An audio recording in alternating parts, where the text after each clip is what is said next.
Welcome to Department of Botany, Kalna College. Myself, Dr. Somnath Mondol. Today's topic is Population and Evolutionary Genetics, Part 2. In Part 1, we have studied about the Hardy-Weinberg law, calculation of allelic frequencies and genotypic frequencies. In the Part 2, we will talk about natural selection and what are the different types of selections. So first of all, the Wallace-Darwin concept of natural selection. Individuals of a species exhibit variations in phenotypes like differences in size, agility, coloration, defenses against their enemies, ability to obtain food, courtship behavior, and flowering times. Now, many of these variations can be heritable and thus passed on to their offsprings. Organisms tend to reproduce in an exponential fashion. As the number of offsprings, more will be the chance of survival, although this may lead to intra or interspecies interaction or competitions. Number 4, in the struggle of survival, individuals with particular phenotypes will be more successful than others, allowing them to survive and reproduce more. Thus, natural selection will change populations and species. Now, detecting natural selection in a population. Hardy-Weinberg law is based on certain assumptions about an ideal population. These are large population size, lack of migration, presence of random mating, absence of selection and mutation, and equal survival rate of offsprings. However, if all genotypes do not have equal rates of survival or do not leave equal number of offsprings, then allele frequencies may change from one generation to the next. Let's have an example.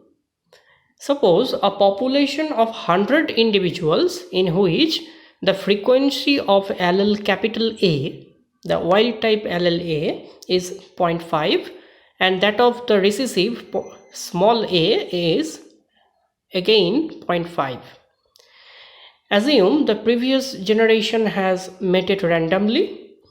We find that the genotype frequencies in the present generation are therefore capital A is equal to p square, that is 0.5 whole square equal to 0.25.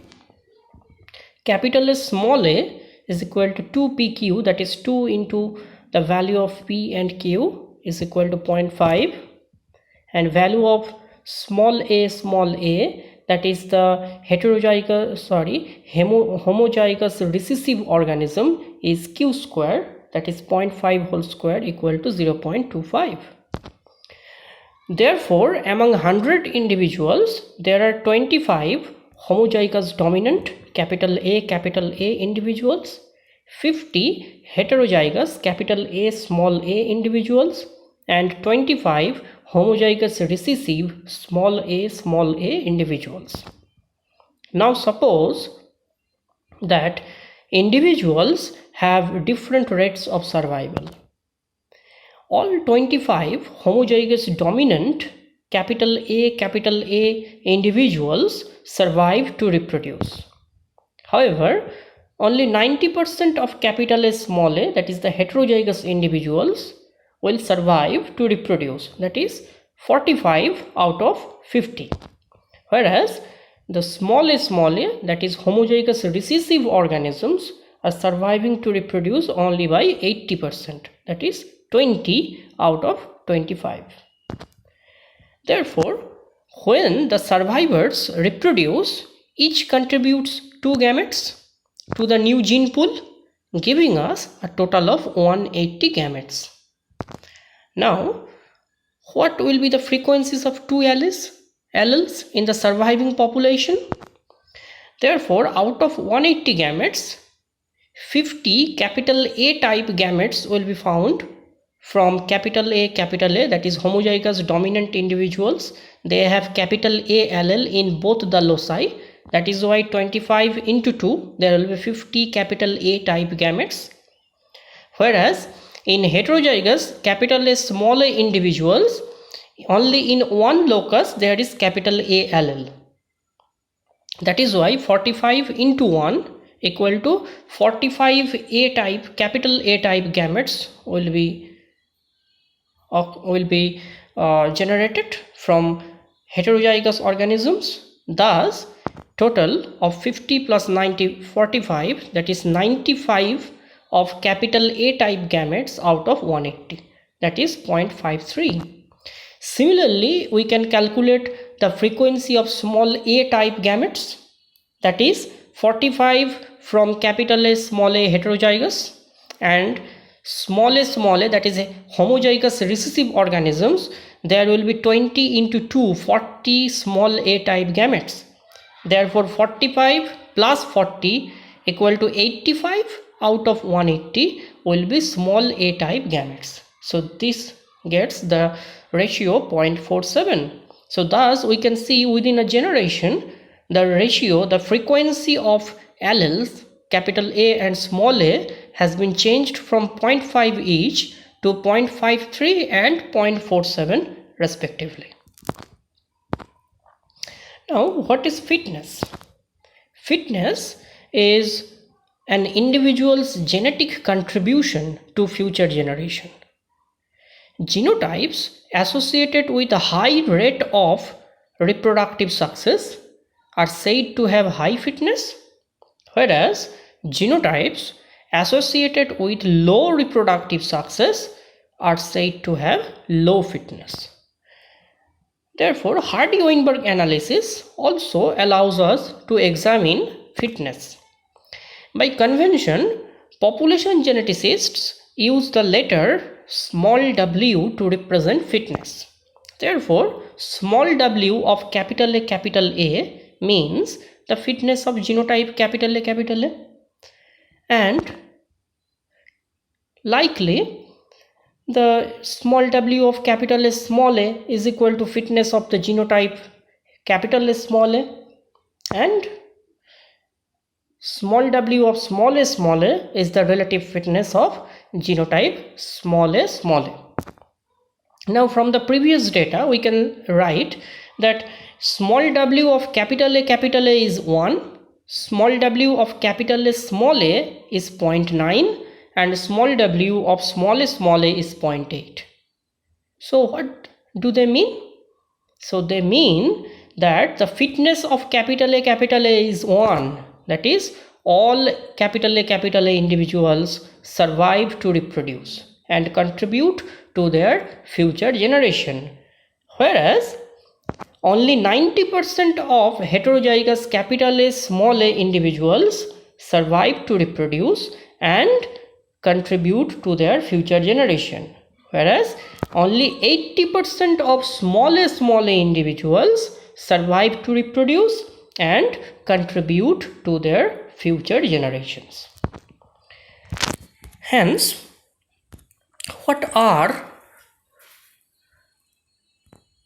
the chances of detecting lethal alleles if present in any population? Suppose we get the values like small w of capital A is 1, small w of capital A small a is also 1, however small w of small a is 0. So this means the small a genotype is the lethal genotype where no one is surviving. Thus, there is no contribution to the future generation. Therefore, the allelic frequency of small a will decrease over time. So, in this way, we can detect if any lethal alleles, if any recessive lethals are there, if any dominant lethals are there. So they will change the genotypic and as well as the allelic frequencies in the gene pool. Now the change of allele frequency, whether it is the frequency of small a or capital A or any alleles, can be detected by the following equation. That is, Qg is equal to Q0 divided by 1 plus G into Q0, where Qg is the frequency of allele A. For example, in generation G, suppose we want to find the frequency of small a allele in that particular population after 5 generations, then the value of G will be 5. Q0 is the present frequency of small a allele and G is equal to the number of generations. So hence, by this formula we can calculate the allelic frequencies, the future allelic frequencies, what is going to be if the present situation prevails. Now, what are the different types of selections? The phenotype is the result of combined influence of individual's genotype and its surrounding environment. And phenotypes produce a very crucial link to be selected. So phenotypes are very important criteria of natural selection. So how phenotypes take part in natural selection? We will go through this. So first of all, see the different types of selections. Number 1, directional selection. Number 2, stabilizing selection. Number 3, disruptive selection. Number 4, frequency dependent selection. And lastly, the sexual selection.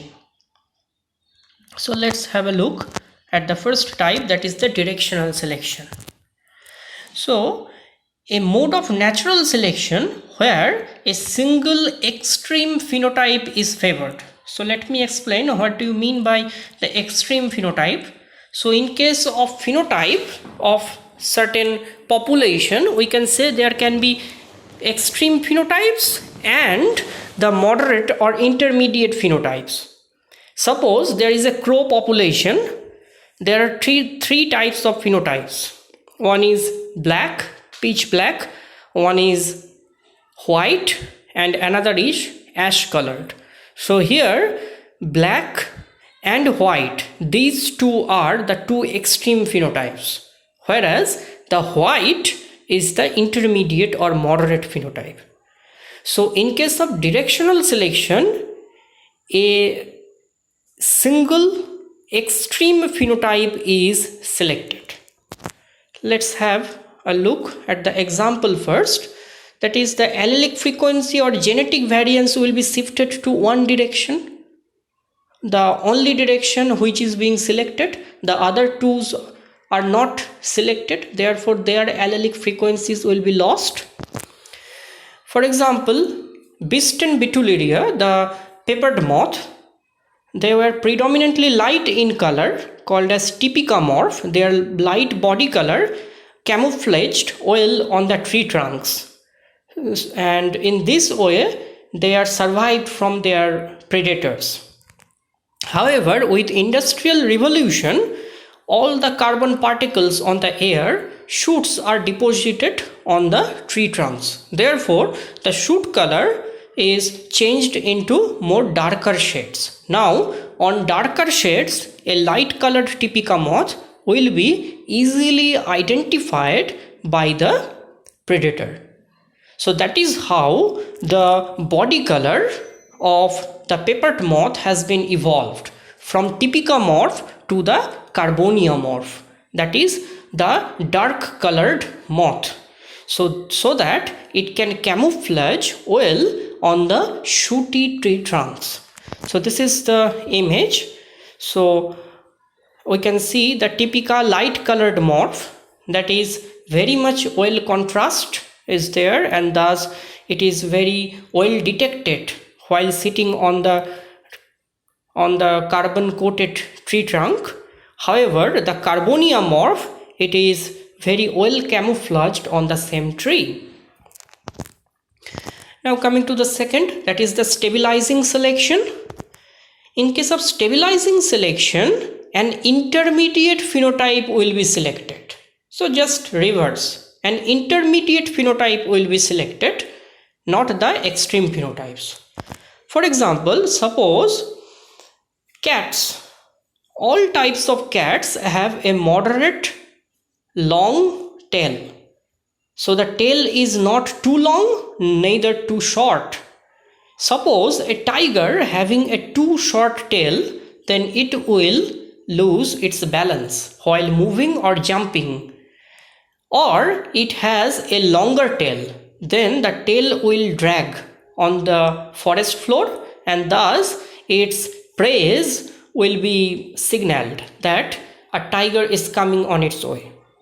So a tiger has selected, or the nature has selected, a moderate tail that is better equipped for a tiger. So in this way, cats neither have too long tail nor a too short tail. So it has intermediate tail, that is our intermediate phenotype is selected. So in this type of selection also, genetic variance will decrease. In case of diversifying selection, the third type, it is just reverse of the stabilizing selection. In case of diversifying selection, the two extreme phenotypes will be selected, but the intermediate phenotype will not be selected. For example, suppose there is a mice population on a sandy beach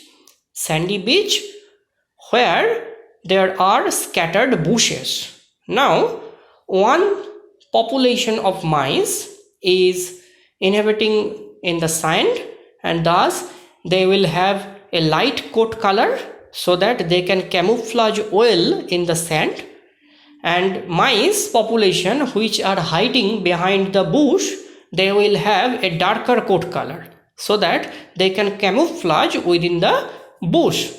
However, if any intermediate coat colored mice is there, then they will be well detected. The intermediate coat color will be darker in contrast to sand, whereas the intermediate coat color will be lighter in contrast to bush. Thus, they will be omitted from that region. So that is why intermediate color is not selected at that region. So this is a diversifying selection where the diversity is obviously being more diverse, that is the genetic variance will be more diverse. Next, it may lead to the speciation in next step if more such variations are there in between the two distinct coat colored mice populations. Next is the frequency dependent selection. It is a mode of natural selection where either common or rare phenotypes are selected. Now, what about rare phenotype and common phenotype? If common phenotype is favored, it is called positive frequency dependent selection, or if rare phenotype is selected, it is called negative frequency dependent selection. Now, what do you mean by common phenotype and rare phenotype getting selected? Let's have some examples of positive frequency dependent selection first. For example, a scarlet king snake, that is a non-poisonous snake, it mimics the coloration of venomous coral snake so that its predators misinterpret it as a coral snake and thus they will avoid them. So the coloration, the color pattern of coral snake that is common is protecting the scarlet king snake. So the color pattern is getting selected. Now this color pattern will give the selective advantage to the scarlet king snake where coral snakes are common. But geographical regions where coral snakes are less common, there predators will not be aware of the color pattern. Thus, there scarlet king snake will not get any selective advantage of color pattern. So this is the positive frequency dependent selection, and here you can see the first is the king snake and the second one on your right hand is the venomous coral snake, and look at their color patterns. They are more or less similar. Now what about the negative frequency dependent selection? Uta stansburiana, that is the side blotched lizards, they have, the males particularly, they have three types of throat color patterns: orange, blue and yellow. Now orange males are the largest, strongest, and thus they have access females of all males. So orange males are polygamous. Blue males are medium sized, but their positive is they have strong bonding with their mates. Thus, they guard their mates from yellow males. But yellow males look like a bit females. Thus, they sneak through the population and can mate with the females of orange males. So, neither of the throat colors are getting deselected here. All of them have their selective advantages. Therefore, orange male beats blue, blue male beats yellow, and yellow males are beating orange as they are too cunning. They are mimicking females. Now, if a population is dominated by blue males, orange males will be favored and selected. Therefore, dominant color is blue, but orange, the rare color, is getting selected. That is why it is called negative frequency dependent selection. And orange male will pass on its allele to the next generation. Therefore, in the next generation, orange males will dominate, and in the population yellow will sneak in. So now orange is dominating, but yellow, the rare ones, are sneaking in, and they are passing, they are mating their alleles to their females and thus to their offsprings. Therefore, in next generation, yellow males will be dominant. And when yellows are dominating, then blue males will be favored. So in this way, neither of the colors are getting deselected from the population. In a cycle or in a cyclic event, all the allele frequencies will change in that population. So this is negative frequency dependent selection. Look at the image. The first, we can see top and bottom both the orange throated side blotched lizards. Middle there is the blue throated, and the last one is the yellow throated. Next is the sexual selection. The selection pressures on males and females to obtain matings is called sexual selection. Two major forms of sexual selections are intersexual selection or mate choice or female choice, where males compete with each other to be selected by females.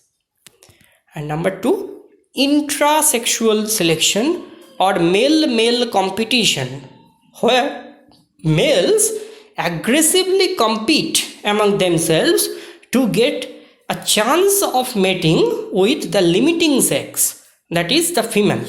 Here, the limiting sex is with higher parental investment. The females, obviously they have the higher parental investment, and thus they need to make a good mate decision. Sexual selection leads to sexual dimorphism. For example, in peacocks, males possess a large, showy, ornamented tails. However, females are smaller and dull. Females always mate with the strongest and the most decorated male. Thus, larger and well-decorated body will be selected by the female to increase their number of offsprings. So that is how body color, posture, ornamentation are being selected by the females. Now, a vibrant body color, a large tail, a well decorated tail means that all the good genes, all the good alleles are there. That is why it has such a vibrant phenotype. So the reverse case can be observed in case of Argiops spider, where the females are much more larger than the males. So here we can see by photographs that the male peacocks are larger and showy than the females, whereas in case of Argiops we can see the males are way too smaller than the females. This is the enlarged image of a male spider. So sexual selection leads to another handicap principle and good gene hypothesis. So handicap principle tells us that sexual selection can be so strong that it may select some traits that may be detrimental to survival. For example, peacock's long tail can be so heavy that it makes male peacocks slower in their movement. Thus, they may not be get a fruitful escape when predators are approaching them. Therefore, on other way to see that all the males are having well decorated ornamented tails, but still having the well ornamented heavy tail, which one is the fittest? And that fittest male will survive, denying the risk of predator. Therefore, this male will be the strongest and it will have all the good alleles to pass on to their next offspring. That is how he is being selected. And the second, the good gene hypothesis, it states that males develop impressive ornamentations to show off their efficient metabolism and immunity. Thus, female choose the best, most impressive males as it shows the genetic superiority that can be passed to their offsprings. So this is all about today's class of natural selection and different types of selections. Thank you.